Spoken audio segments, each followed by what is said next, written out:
Ahamuktada mayam taram noksari loina channel sina ngasi thagasagdoriba video si mayamna request torpa video amani mamangda ni video akhoi samburgi kaigi ama mayam thagat kre samgi thagat kre khojin thagat kre asiguma mayam thagalapsida mayam sum haibirakpa haibida akhoi chanabida akhoi mayam thajana bi haitare akhoi hakchang chongba akhoi pichum chongagan kari hairami adagi chimban chong kari hairami sum laidana si ayamba calendar da su kaiso dum mayam dum yauna bani masigi matang se adubu aina lokho sariba sidi larik amage mateng logje aduga mayam da khudol tamge togjabani hairiba singa sina kayam chumi lale haibidu di haibangam de haibidi ai ngasi bisum ama oirom si chonge khalasi adu ngasi no misi si thokani kan hairoga karigum thoktraga di madu lale haidra mayam adum logna duni adubu hairiba singa se chanabi habitar thani ahlam singna makoina thainara pagi matung inna iramba singa aina mo mayam khudol tamjabani masi khara makhai de dum chumba jane haidna I mayam da thamjage aduga amorom dharga di masi akoina kayane andavishwas aduga adum da so dum chatli haibadi hairiba hakchang chongba je akhoi hakchang manungge ba aduga part kharagi magi igi khongjen ama laidana sigumba gi matung ina sukari gum kharlai haidana mayam haijeri singli gi kai gi adugum khadu dum lai adumok po hairiba singa si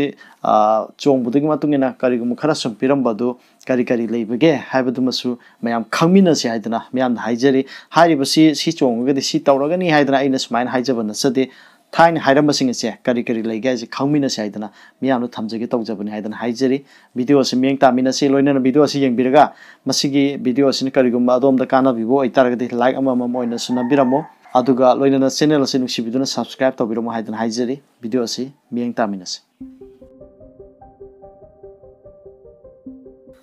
ahamba muktada channel sigi video sibu yingbiriba khwai panamupu channel sina taramna okseri loina ngasi thagachagadoriba video si mayamna request tawbirakpa adugumba video amani hairiba singa si lairi khara dagi khungatcharga mayamga mukta khudol tamjabani maramasina asoiba aramba karigumba thengnabi palergadi mayamna channel sibu ngakpiu haidana ahamada haijeri loina na video si mayamga mukta khudol tamjari hakchangda chongbagi mahai asi nupagina yet thangba hakchang chongba phai nupigina oi thangba hakchang chongba phai nipagi oi chongba natragana nupigina yet chonglabadi fatte haidana akhangai singna haibirami loina na channel asina ngasi thagachariba hakchang chongbagi mahai asi nupa nupi chammanai haidana ahamadu thamjari hakchangi mafam ayamba chongbagi mahai asida ahama lokhachariba asi kokta chonglagana ningthau faubuna ikai khumnabi haidana haibi haibadi kokta karigumba chongagadi mayamna ikai khumnaba sidagi hendoktana ningthau faubuna haibadi angam mathawna fauba ikai khumnai haidana haibi bani mathangi sina karigumba laibakta chonglagadi afava mongol amasung acha athak fangi haidana hai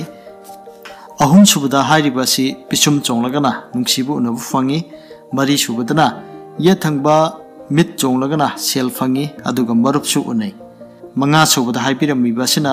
yathangba mit kha chonglabadi awana nangi taruk subadana oi thangba mit chonglagana lal mangi mi khanai leimaning thaudagi aki akhang fangi aidana haibirami taret subada hairamiba sina oi thangba mit kha chonglabadi lal fangi loinana nipan subada haibiramiba si mit mayai chonglabadi asiba nangi haidana asumna haibirami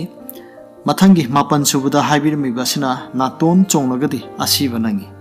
matek mayada chokan pangan bo oi haibadi aikhogi naton asida kariguma chonglagadi haibadi aso apan nangi haibugumani mathangi tara subada haibiramiba si ye thangba naton gi manung chonglabadi hakchang nai haidana haibirami mathangi tara mathoi subadana oi thangba naton gi manung chonglagana asiba pau tai haidana haibirami taragani thoi subada hairiba sina chinban chonglabadi khanghaudana anaba fangi hai tara humdoidana lei chonglabadi makhal makha ayamba pot fangi taraga marida ngau chonglabadi mi khatnai potchai fangi haidana haibi tara manga subada hairami basina yathangba na chonglabadi mahi masing fangi haidana haibirami taraga taruk subadana oi thangba na chonglabadi kokta nai haidana haibirami mathangi taraga tare subada haibirami basina na animak chonglabadi lal fangi taraga nipan subada hairami basina ye thangba lengban chonglabadi chana fangi oi thangba lengban chonglagana pochai khajiktang फंगी हाइदना हाइबिरमी कुन सुबदा लंगबान अनिमक चोंगलबदी कोकता थांगना कक्थतखी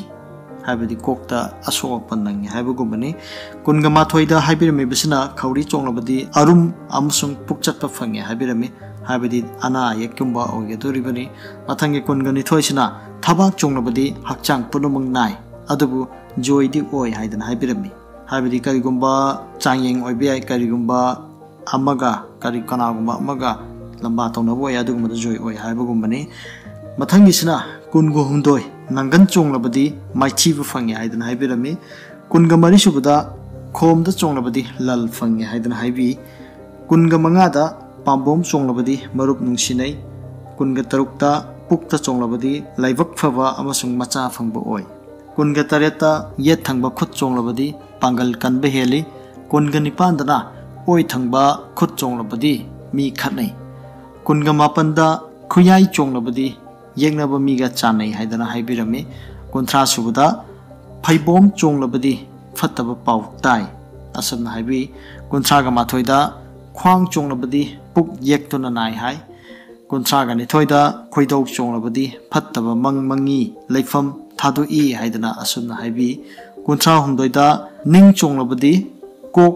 सोई हाइदना असमना हाइबी कुंथ्रागा मरिदा अमांगबगी थोंग चोंगलबदी मी खनै लापना चल्ली हाइदना हाइबी कुंथ्रागा मंगादा